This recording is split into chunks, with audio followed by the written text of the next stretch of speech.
如果你瞓嘅時間係足夠，但係瞓醒後依然覺得好攰，有可能需要改嘅唔係瞓得更多，而係你嘅睡眠質素。我會分享一啲 tips 教你點樣改善你嘅睡眠質素，同埋分享下呢個 Ultra Human 智能戒指點樣幫我改善我嘅睡眠。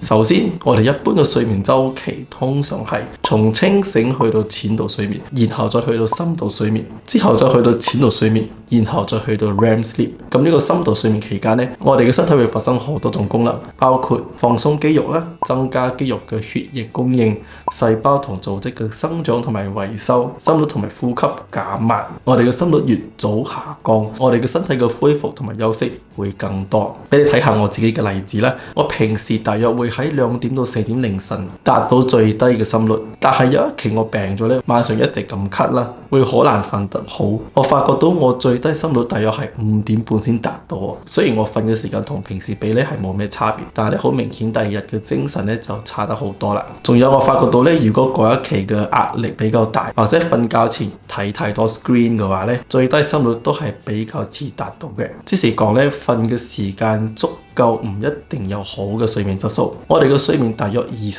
到25%咧係深度睡眠，即是大約1.5到2個鐘左右。咁 REM sleep 又係咩呢？咁喺快速讀眼期 REM sleep 入邊，我哋嘅大腦咧會處理當日所學到嘅新知識或者運動機能啊，同埋所有當天嘅經歷同埋經驗，將佢 index 下排一排，將一啲變成記憶保留落嚟，或者將一啲刪除咗去。我哋大部分所發嘅夢咧都係喺呢個 REM sleep 入邊。咁 REM sleep 同埋深度睡眠一樣啦，大約係總睡眠嘅25到25%啦。所以當我哋要睇我哋嘅睡眠質素嘅時候咧，就係要睇夠唔夠呢個 REM sleep 同埋深度睡眠。咁淺度睡眠咧，而家目前咧研究員就覺得佢對身體冇咩大嘅作用啦。但係咧，如果要進入深度睡眠或者 REM sleep 咧，係一定要透過淺度睡眠入去嘅。咁我哋了解咗呢個睡眠週期之後，我哋要點樣去提高我哋嘅睡眠質素呢？就係要調整好你嘅晝夜節律 circadian rhythm。晝夜節律咧，通常被稱為生理時鐘咧，可以係你一日24小時嘅睡眠同埋覺醒模式，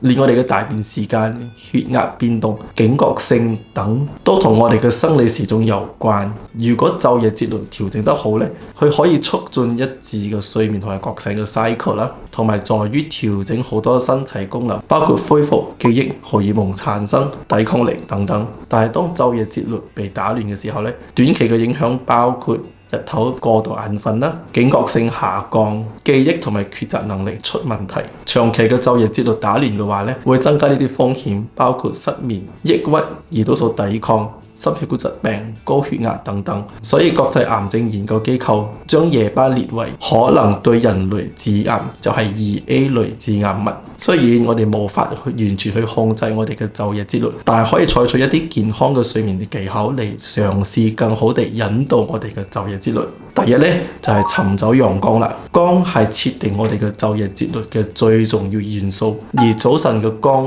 係關鍵。睡眠專科 Michael Breus 建議咧，每個人瞓醒覺之後咧，都應該盡快去接收至少15分鐘嘅自然光直射。如果你唔可以出去曬太陽嘅話咧，你醒咗可以將窗簾打開，俾嗰啲陽光直接射喺屋企入邊。因為我哋早晨所接觸嘅陽光可以幫助你晚上瞓得咁好，因為光有助於重置你身體嘅生理時鐘。咁 number 2咧就係瞓覺前咧，避免強烈嘅光或者熒幕啦。頭先我講到早晨嘅光可以幫我哋 reset 我哋嘅生理時鐘，晚上咧暴露太多光會令到我哋好難入睡，因為太多光令到你大腦咧無法產生足夠嘅促進睡眠嘅褪黑激素，即是話就算你真係可以入睡，但係你深度睡眠同埋你嘅 REM sleep 可能就唔足夠啦。所以我哋瞓覺前至少1個鐘入邊，盡量減少電視、電腦、手機熒幕。而家咧好多電話咧到晚上咧就會自動調到 night mode 嚟幫你減少藍光，因為呢個藍光咧會刺激我哋嘅頭腦，令到身體以為係日頭。咁呢個藍光我覺得你都聽過唔少啦。其實咧藍光唔係一個唔好嘅嘢嚟嘅。我頭先有講到，我哋醒咗之後咧，要盡快接收至少15分鐘嘅自然光直射咧。其實我哋就係要呢啲藍光俾信號我哋嘅頭腦，幫助重置我哋嘅生理時鐘。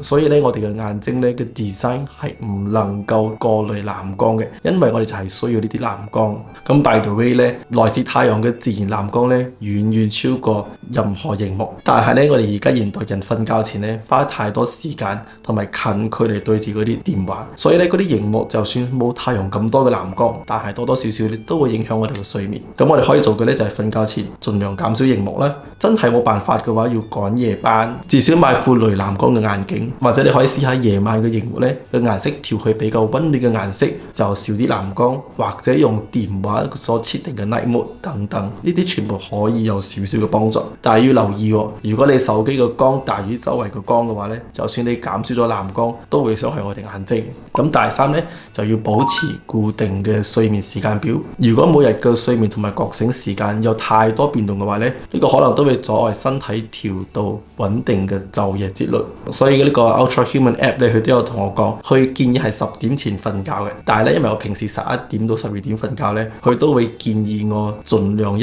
致都係11點幾瞓覺，跟住就慢慢跳翻去早啲啦。因為一致性嘅睡眠同覺醒係更重要。咁第四咧就係避免咖啡因啦，咖啡因等嘅刺激物質可以令到你保持清醒，同埋可以破壞睡眠同清醒之間嘅自然平衡。除咗咖啡因之外咧，朱古力都含有其他刺激物嘅，其中一種就係叫 theobromine。每個人對呢個 theobromine 嘅耐受性咧係唔同嘅，有啲人食咗朱古力咧，佢哋嘅心跳會增加，而會引起失眠。所以如果晚上你要食朱古力嘅話咧，你要留意呢一點啦。咁第5咧，每日保持活躍啦，同埋避免晚上運動。我哋夜晚最緊要係盡快將心跳進入安寧心率，可以俾身體恢復同埋休息得更好。咁第6，瞓緊覺要早啲啦，保持下午瞓緊覺嘅時間咧係3點前。如果你嘅小睡太遲嘅話咧，可能會打擾你晚上嘅睡眠。第7係營造有助於容易入睡嘅房間環境。咁你個房嘅環境咧都可能會影響你個睡眠習慣同埋睡眠質素。可以投資一張更舒適嘅床褥、床單、枕頭，或者戴個 eye mask 去提升你嘅睡眠質素。咁呢7個幫你提升睡眠質素嘅 tips 咧並唔難嘅，我相信其中大部分你都應該知道。但係我個人認為有時真係好難去實踐嘅，知道咗同埋去做咧係真係兩樣嘢嚟嘅。咁呢個智能戒指咧點樣幫我改善我嘅睡眠質素呢？除咗幫我追蹤睡眠，俾我知道我睡眠究竟有幾多係深度睡眠啊、淺度睡眠啊、REM sleep 啊，我中意係可以透過你電話發通知。例如咧傍晚之後咧，佢會同你講而家開始暴露太多光咧，可能會令到你比較難入睡。咁我睇到呢個 notification 咧，我就會盡量望少啲 screen 啦。同埋如果晚上真係有嘢趕嘅話咧，我就會戴上我嘅雷藍光嘅眼鏡，同埋調螢幕嘅顏色。咁呢個 app 入邊咧，仲有好多資料可以幫到你嘅。譬如如果2點後我仲想飲咖啡嘅話咧，個 app 咧會建議我比較低咖啡因嘅飲品，例如 latte 咧就唔適合啦，但係咧可以飲綠茶。同埋一個我中意嘅 feature 咧，佢叫 circadian phase alignment，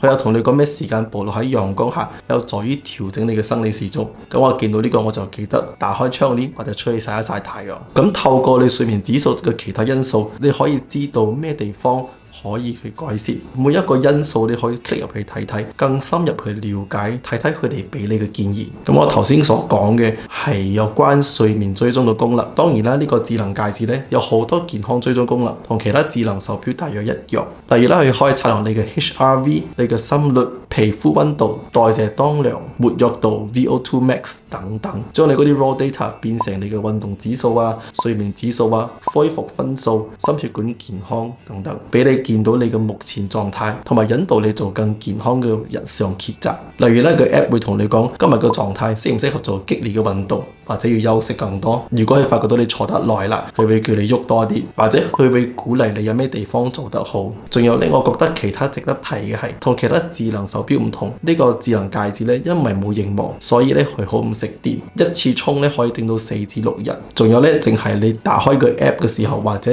每間一定嘅時間間隔，會同你嘅手機連接，唔似嗰啲藍牙耳機或者智能手錶係一直 keep 住連住你電話嘅。所以同其他要穿戴嘅藍牙設備相比咧，佢嘅 EMF 輻射係好低嘅。仲有咧，市場調查，大約50%有智能手錶嘅人咧會戴住去瞓覺，因為有啲人驚 EMF 輻射啦，同埋有啲人戴咗真係覺得唔舒服。但係咧，呢個智能戒指咧就方便好多，同埋輕身好多啦，所以你戴住瞓覺都冇咩 feel 嘅。所以如果你對呢個智能戒指有興趣嘅話咧，你可以喺下邊揾到所有關呢個產品嘅連結，包括俾呢個 channel 嘅觀眾嘅折扣優惠。今日就講到呢度啦，我哋下次見啦，拜拜。